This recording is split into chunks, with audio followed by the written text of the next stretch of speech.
What I expected.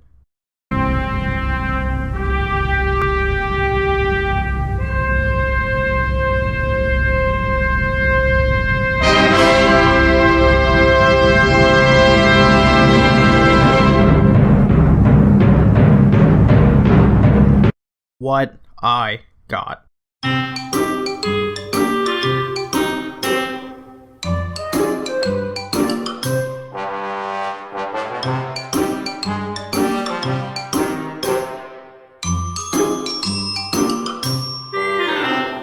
For just a moment, let us forget about the drama surrounding this game. For just a moment, let us forget about the uncontrollable hype, the well-documented lies, and the hyperbole so often used to describe everything about this title. I'm here to judge a game, not to judge the man who made it or the people who love or hate it. I would simply like to place this game in a vacuum and judge it on its own merits. I want to emphasize that, because if you do wipe away all the drama and judge this game purely on what it sets out to do, you will still come to the conclusion that this game is a misguided failure. There are pieces of a good game here, yet they are all scattered between pointless distractions and harmful abstractions that cannot be described any other way. No Man's Sky is a novelty that believes itself to be an evolution. It's a game about exploring without a shred of interesting content. It's a game about the universe, yet lacks gas giants, ringed planets, quasars, dwarf stars, or even proper orbits. It's a game about player choice that shackles the user with petty tasks at every opportunity. Combat is a sloppy afterthought. The story is an uninspired mess of science fiction tropes filtered through a bland visual novel format. Making progress is more of a chore than a journey. The user interface feels like the aborted offspring of the Destiny UI, and the upgrade and inventory system presents an endless source for aneurysms. To say No Man's Sky is plagued by poor design decisions is an understatement. The game is built upon poor design decisions, the largest of which is the choice to rely too heavily on procedural generation. I will admit, I have never liked procedural generation. It stands against everything that makes games so interesting.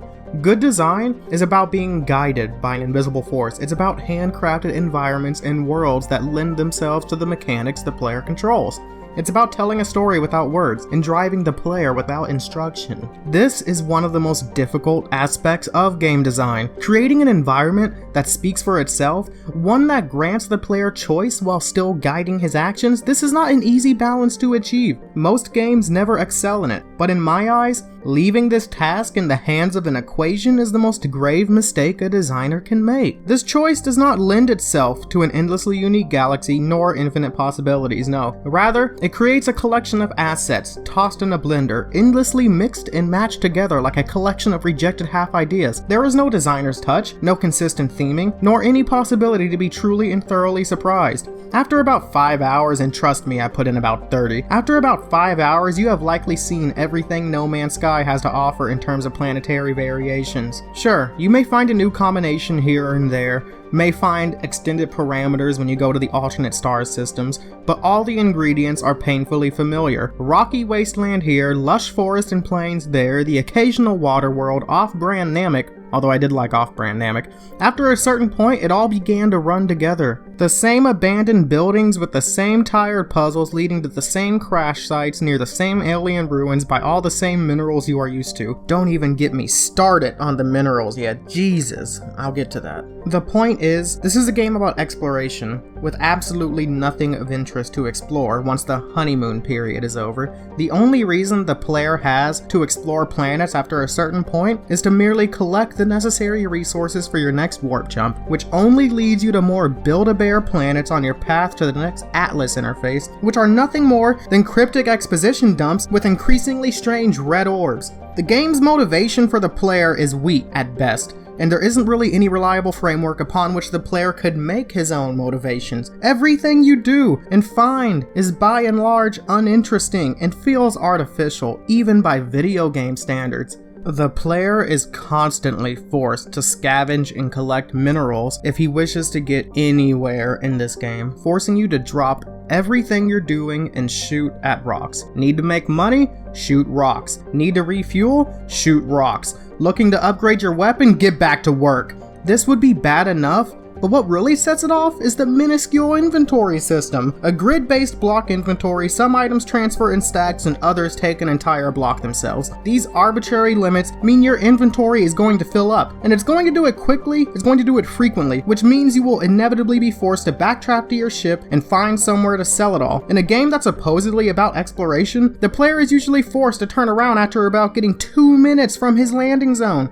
3 design elements in immediate conflict with each other: the need to gather resources, the need to constantly free up inventory space, and the desire to explore. All 3 of these elements work against each other and force the player into a completely contrived routine that runs against the spirit of free exploration. The inventory system does nothing to enhance the game. It's merely there to waste your time.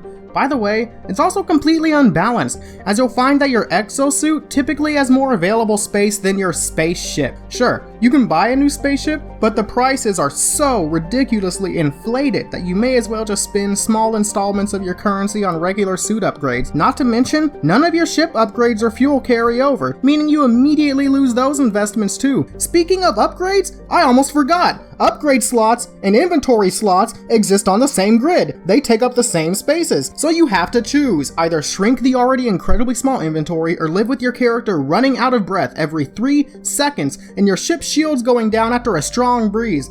By the way, to charge your ship's shields during combat, one must manually open the inventory, manually select the shields, manually glide over to the oxide elements and quickly decide which one to expend, and then hold the X button for a second because the game just felt like wasting more of your time. This is all while space pirates are lobbing lasers down your throat. That isn't challenge, that is asinine. It makes absolutely no sense to put the player through such a laborious process just to charge his shields. I shouldn't be surprised, however. Wasting your time is No Man's Sky forte. The combat isn't exciting anyway. You're either clumsily firing at flying drones with your pea shooter, or you and a few other space pirates fumble in circles taking turns on the lasers. Typically you'll be fighting 3 or 4 pirates, but if you're unlucky as I am, you'll occasionally find about 20 of these assets attacking a cargo party. It's not like all 20 will go for you at once, but in most cases they're still going to kick your ass, especially given that you have to enter a menu just to recharge your shields. Evasive maneuvers aren't easy to perform, so you'll end up flying in circles like an idiot every time you want to avoid incoming fire, which means good luck aiming while you're doing that.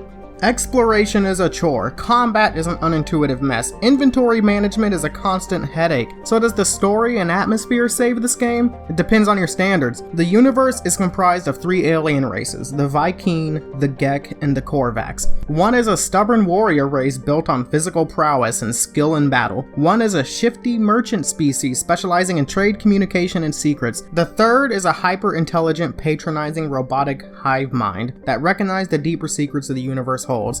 Not exactly original for a science fiction setting. All we need are the promiscuous race of blue ladies, and now we have the 4 cornerstones of uninspired sci-fi. Each race speaks their own language, which you must decipher 1 word at a time through collectible stones. Interactions with each race are a basic 2-part exchange. They say something, and you do your best to interpret the meaning, and then you get rewarded for picking the right answer. That's about it. Some dialogues allow you to glean a bit of information about their culture or practices, but ultimately it's all inconsequential because the races never interact with you or each other in any meaningful way. You learn more about the races and the universe you all live in through monoliths, ruins, and abandoned installations. Sometimes they present you with riddles, other times they find a math problem off their old Algebra 1 worksheet, and other times they just give you a free pass. After a while, these scenarios start to run together. Eventually, they even repeat. The main objective consists of traveling from Atlas interface to Atlas interface, space stations resembling the game's logo that house giant talking orbs that tell you to get out and go find more talking red orbs. The only 2 reoccurring characters in the game, Nada and Polo, help you along your journey, appearing in various places across the universe inside their space anomaly base. The robot of the pair believes the universe to be an artificial procedural generation. He talks of patterns that are too consistent and too widespread for a real universe. The irony of his statement should be obvious enough. Maybe he should be reviewing this game instead of me. Before concluding, I'd also like to nitpick at a small annoyance that persists throughout the game. This notification, "New Journey Milestone," that rears up every 10 minutes to completely block your screen and make note of accomplishments that even the player doesn't give a damn about. Seriously, this giant flash of text is always popping up and interrupting you. You can't really do anything but linger for a bit and wait for it to get out of your face. Could this seriously have not been over in the corner? Nobody likes to be interrupted that often. I don't care how much you're starving for a pat on the back. It's obnoxious and feels like a band-aid covering up any real sense of achievement that the game clearly does not offer. So what does this game do correctly? What is it good for?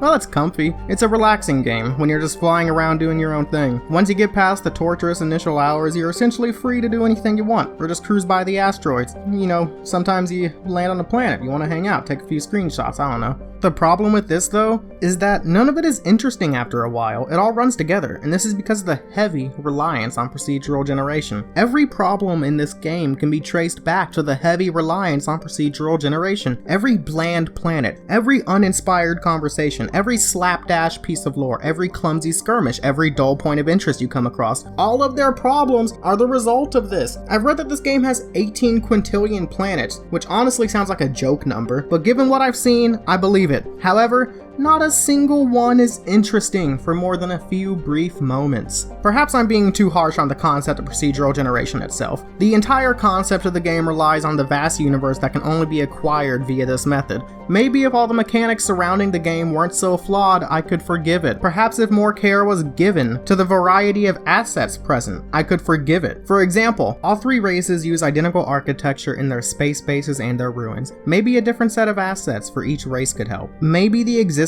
of multiple biomes per planet could help. Maybe more involved side quests and more interesting objectives could help. More finely tuned combat, more variety in space travel, more fleshed out alien interactions could all help. Perhaps widen the parameters of the algorithm and allow more completely bizarre planets to be possible. Give the player more ways to create relationships with the alien races, a way to broker alliances or create enemies. Create characters in these races that are persistent and reappear throughout the universe who will either help you or relentlessly hunt you down. I don't believe it's impossible to create an interesting world on the back of procedural generation, but one must put forth more effort in all of the game's other aspects to make it interesting. The game in its current state is simply not worthwhile. A small collection of interesting moments lost in a sea of bland traveling and constant micromanagement. In conclusion, the game has no maker's mark, no instances of impressive creativity, and no aspects to motivate the player. It's a lifeless game built on a lifeless algorithm, and should serve to remind all of us just how important the human touch is in game design. This issue could have been circumvented if more effort was put forth into all of the surrounding aspects, but the entire game feels glossed over. Anything that is potentially interesting quickly becomes an afterthought under closer inspection. The true shame here